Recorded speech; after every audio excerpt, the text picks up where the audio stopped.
235 comments. I'm barely waiting to see what people respond to this.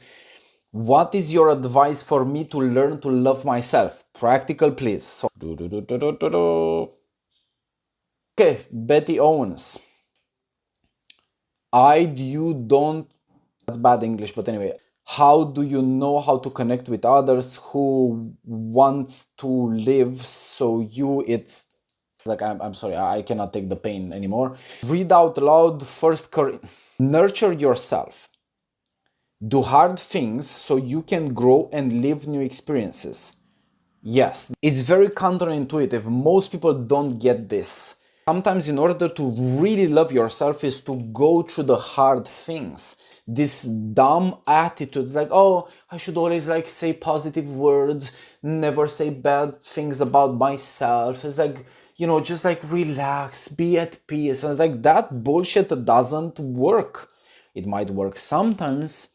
After you do hard things, of course, you should take a rest. You should, you know, be present, like unwind. That works. But if you do that all the time, that becomes very destructive, right? So when you do hard things, when you push yourself to do something that feels hard, that feels like, oh, I'm not loving myself because look, I'm putting myself through all this suffering, right? But it's the right kind of suffering because you're growing, right?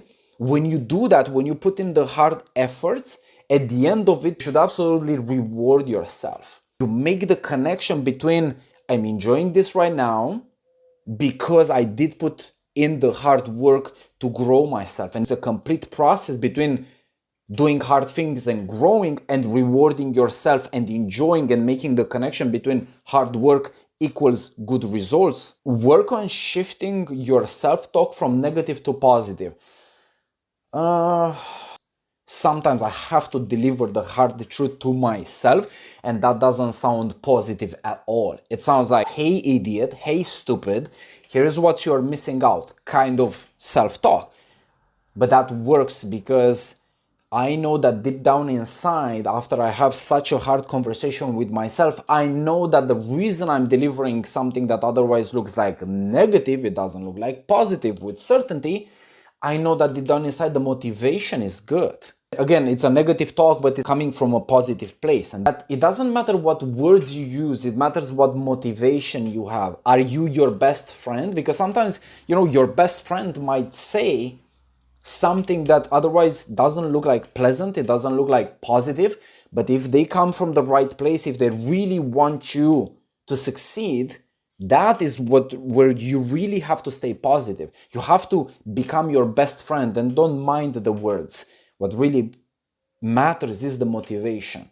Be kind to yourself in all things. I absolutely don't agree with this, because if you adopt this mindset like you have to be kind with yourself in all things, oh, you're going to definitely not be able to break bad patterns, bad habits, things where you might be missing.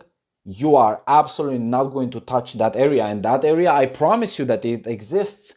You are fucking up. You are missing out. You don't understand. If you apply this advice, be kind to yourself in all things, okay, you might come from a more loving place with yourself, but you are not going to grow. You are not going to go further, which is kind of like the whole purpose of life. And then at one point, if you continue following this advice, be kind to yourself in all things, which is kind of like scary to think about, you are going to reach one point in your life where you didn't grow, you didn't reach where you want, you feel like your life is meaningless, and most of the times it will be, and you are going to fall from this loving attitude because you are going to go like, hey, what the hell did I do with my life?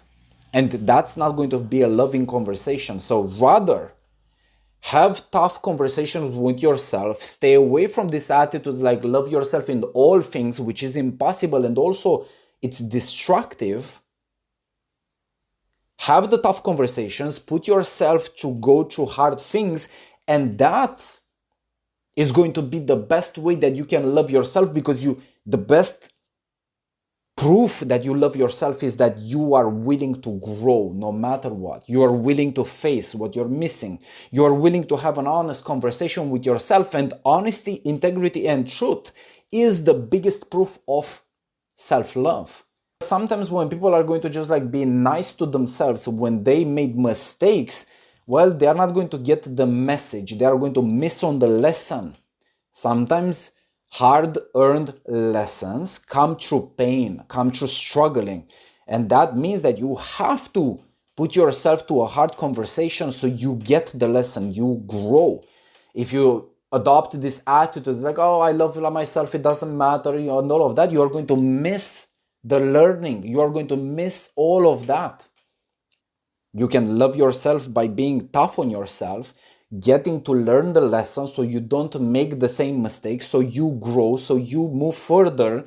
And in turn, that makes it like a rounded approach to accept your faults, to work for better, and to grow. For me, that's the ultimate level of self-love. Stand in front of a mirror once a day. Okay, I like how that starts. Say hello and call yourself by name. I also like this. Tell yourself to have a good day. I like this. That's it. Do that until it doesn't feel weird. Makes sense? Then add in an affirmation. Do that until it doesn't feel weird. I like it. Okay, let's see more. Work your way up to having mini conversations. I love it. You have to make friends with your reflection before you go right into love. I love this. Don't come on too strong, little steps add up. I need to cheer this up. 15 people liked it. I love it. From Crystal Fry. Bit of context. As I was saying, I have a relationship with myself, but I developed this relationship with myself throughout years. And it started with conversations with myself. It started with like, hey, how are you doing? What's going on? And all of that. But because I had this for such long time, at first it was a bit weird, but then it became more and more natural and normal to a point where I have a relationship with myself. I am my best friend. Like every day, for example, when I take a walk, I literally genuinely asking myself like, hey, what's going on? How are you feeling? Like, are you good? Are we good? Like, how do you feel about this recent thing or whatever? Like, I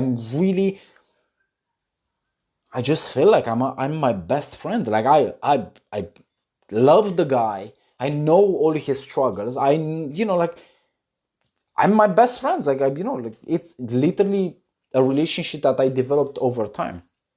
And by the way, fun fact, years ago, somebody asked me, it's like, hey, who is your best friend? And I said, myself. I'll be like, no, who is your best friend? I was like, you don't get it, myself. And people don't get it. People really don't get like why you should be your best friend. They don't get it. It's because, people are going to go in and out from your life. Have you noticed people like, they are your best friends until they don't, and they just ghost you and they disappear in the abyss or they disappear to the place where they came from. But you're always with yourself, always. You know everything about yourself. You know things about yourself that nobody else does and nobody else will ever. So developing a relationship with yourself is the most important process if you want. Somebody in the comments says like, oh, loving yourself is a process. Totally agree. It's the process of developing a relationship with yourself. Really wanting what's best with yourself. Developing this into a conversation, and in time you are going to, it's going to feel less weird. Back to what Crystal was saying, it's going to feel less weird, and you gradually expand from just like standing in the mirror, becoming comfortable with that. You gradually, over years, you're going to have amazing conversations with yourself. Like that you cannot have with any other best friend that you have in your life. Nobody else will be able to deliver the same level of intimacy, self-love than you. Nobody can do that for you. Anyway, so fantastic advice from Crystal. Why is this fantastic advice? It's because that's the process, that's the most important, but Crystal made it very practical. Crystal made it very practical. Well, I reached the same level, not necessarily through this process, but this process is gradual. It gives people a framework. Like, look, stand in front of the mirror. It's going to feel weird. Don't you worry about that. That's it. Next day or next week, say hi. Okay, it's going to feel weird. Make it so until it's not weird. And then let's up the stakes until you reach to full conversations. Love, not just great advice from Crystal. Great advice. I know the value of it, and you just made it look like, hey, here is how you get there. Love it.